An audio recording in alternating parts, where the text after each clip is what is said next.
request the Honorable Minister for his keynote address. Before he comes and join us at the dais, I would like to say that he has graced us with his presence despite having an extremely busy schedule, and that too in the times when his ministry is working on bringing our nation's economy back on track through various policy reforms and packages. Welcome, sir.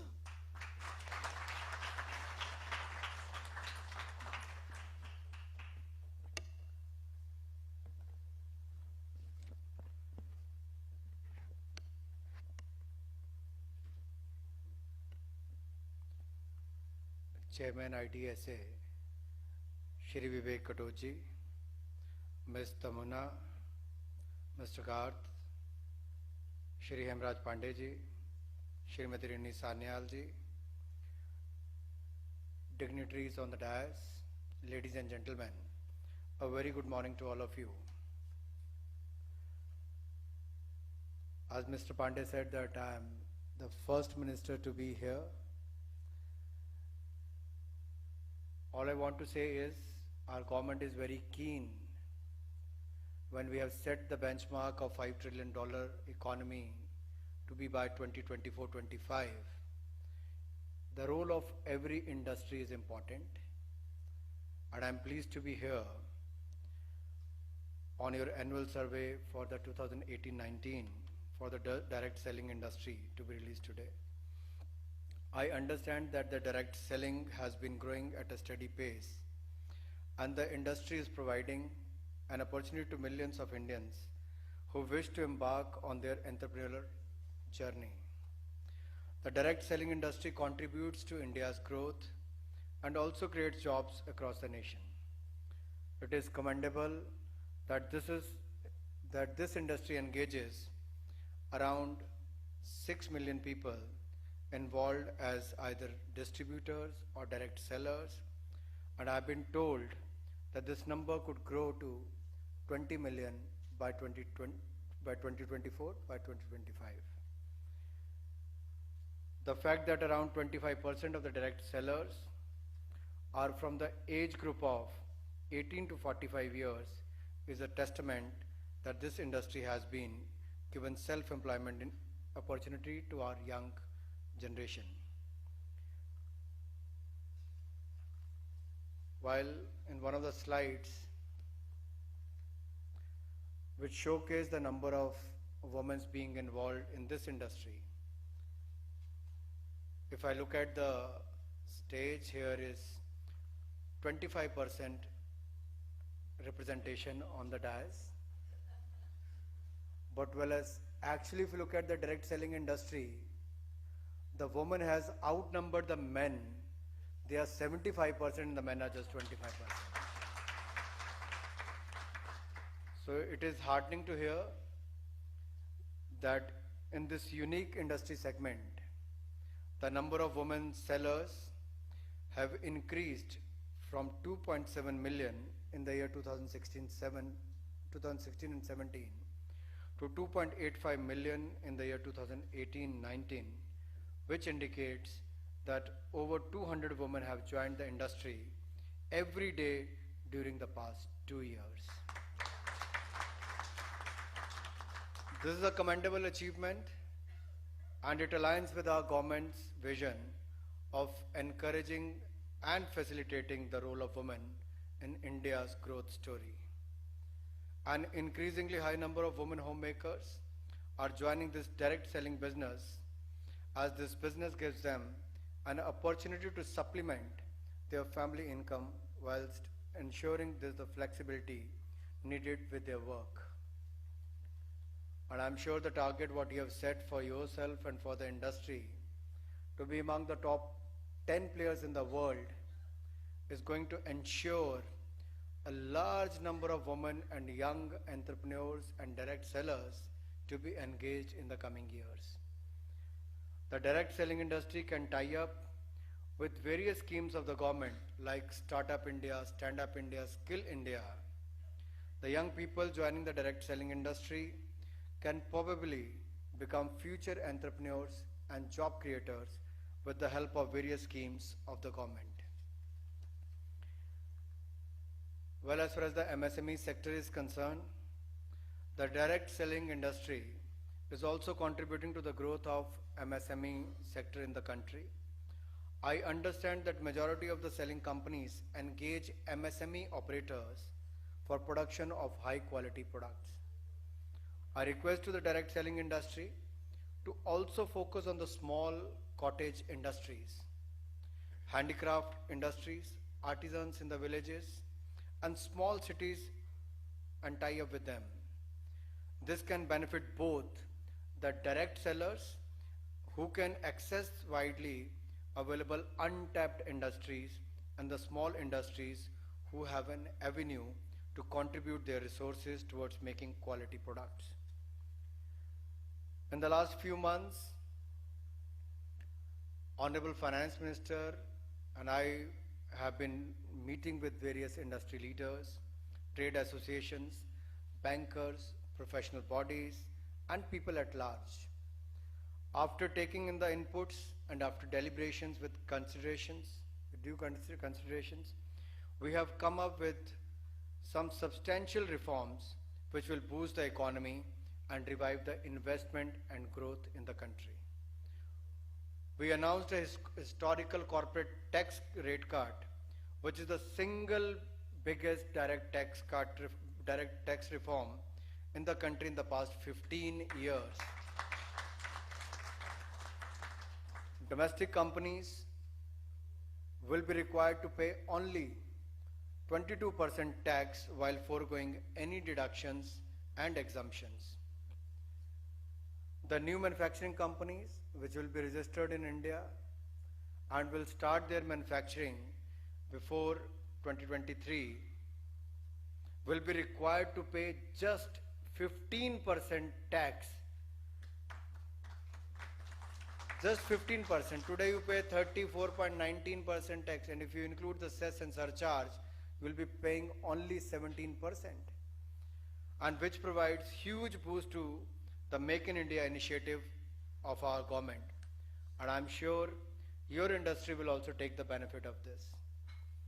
These rates are one of the most competitive rates in the world, and we will attract fresh investment in manufacturing, which will catapult our country into a $5 trillion. Have you set a target for your industry? What will be your contribution to the $5 trillion economy mark? The corporate tax rate cuts will have a twofold benefit. One, they will be required to pay a reduced corporate tax, and two, they will not be anymore required to claim exemptions and deduction, which merely increases compliances and complexities. To reduce the compliance of our taxpayers, we are introducing a faceless assessment scheme from the auspicious day of Vijayadashmi this year. So, as far as the input from the industry came about the notices, about the income tax department or the GST or other issues, we have taken that seriously. We've been interacting with the income tax officer, GST officers, and the custom officials across the country. We have been traveling to across the country and telling all the officials, you should not have the approach of suspect all. They are the wealth creators of the country. We should have the approach of respect all. Till the time we don't have enough evidence for any suspicion or to have any survey,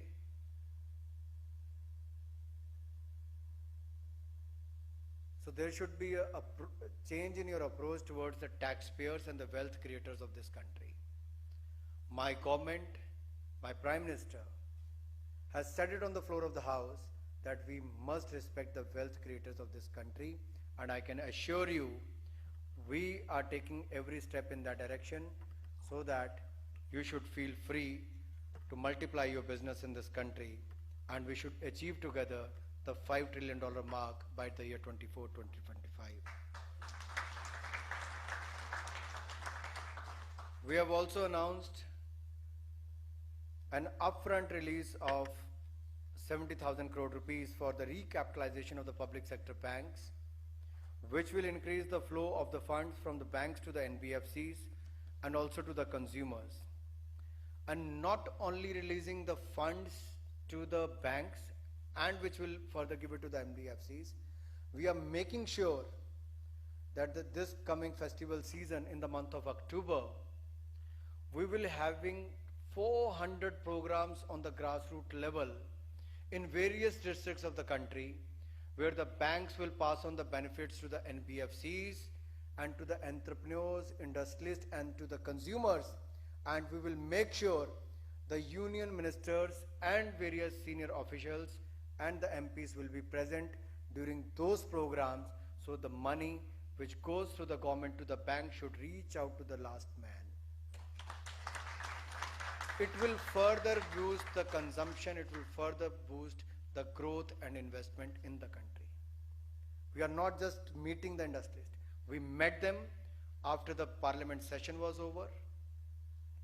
We spent good 10-15 days meeting them, considered and taken decisions in the last 6 press conferences what we held, whether it was the automobile sector, in where we brought out more clarity that the Bharat 4-stage automobiles which are manufactured will be used till the time of their registration. Even the registration fee which was supposed to be on the higher side has been delayed to the June 2020. Additional 15% reduction has been granted. If you look at the repo rate, the bank interest rate which has been reduced, and the benefits have been passed on to the customer, and we are ensuring that the reduction in the bank rates, interest rates, should be passed on to the consumers. At the same time, various other industries, we have taken other steps towards the MSME sector also. To boost the liquidity among the MSME sector, we have announced the release of pending GST refunds should be released in 30 days, the pending ones, and in future it will be released in 60 days time, not more than 60 days. So we have also announced measure to boost the housing sector by announcing a special window with a fund size of rupees 20,000 crores to provide the last mile funding for non-NPA and non-NCLT projects. Thus, this will help in the construction of unfinished units. This move will benefit 3.5 lakh home buyers who already have been supported by the government by classifying them as the financial creditors in the amended Insolvency and Bankruptcy Code. I earnestly hope that the steps and measures taken by the government and the industry will respond with equal enthusiasm with bringing in more investment, which will help achieve the PM's vision of $5 trillion economy. I wish good luck to your industry, to the Indian Direct Sellers Association and their members. I'm sure you're going to work hard, do well. Mr. Pandey has said that while he was in position, he took many steps to bring in more clarity as far as your sector is concerned. In the recent parliament session, we have passed many laws, from triple talaq to the abrogation of 370 to 35A, which most of you believe may not happen in your lifetime, but this decisive government has done so.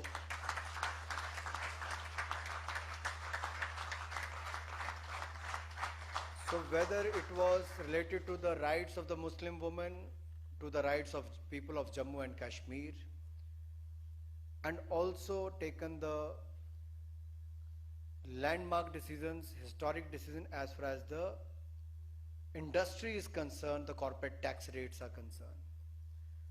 We are open.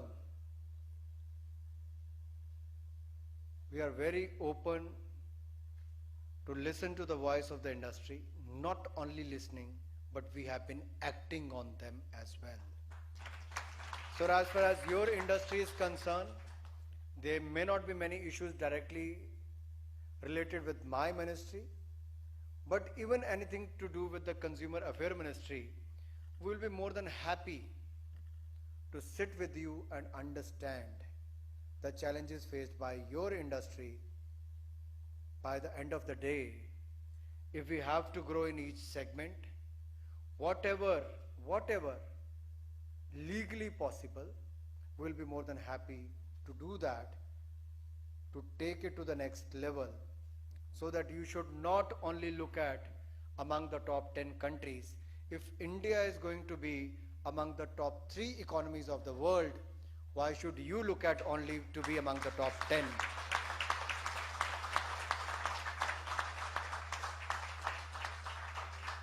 So I could not say no to Mr. Vivek Katoj to be part of this program. I had a very, very important meeting today at 11, but I was pressed hard for that meeting, but I could not say no. He ended his speech with the शेरो शायरी आपने कर दी, मुझे भी करनी पड़ेगी.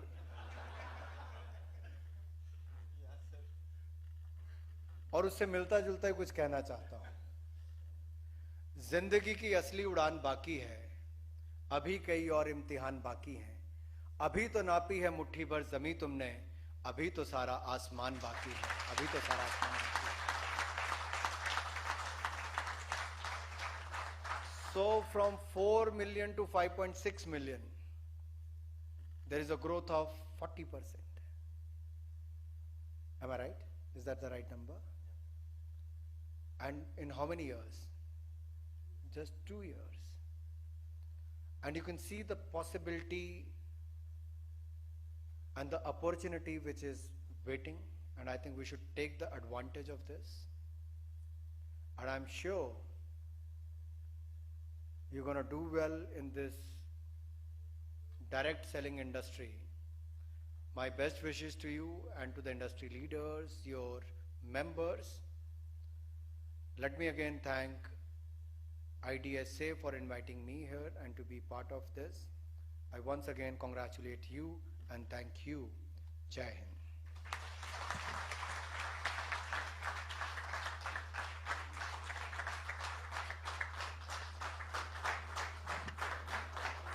Thank you so much for such encouragement.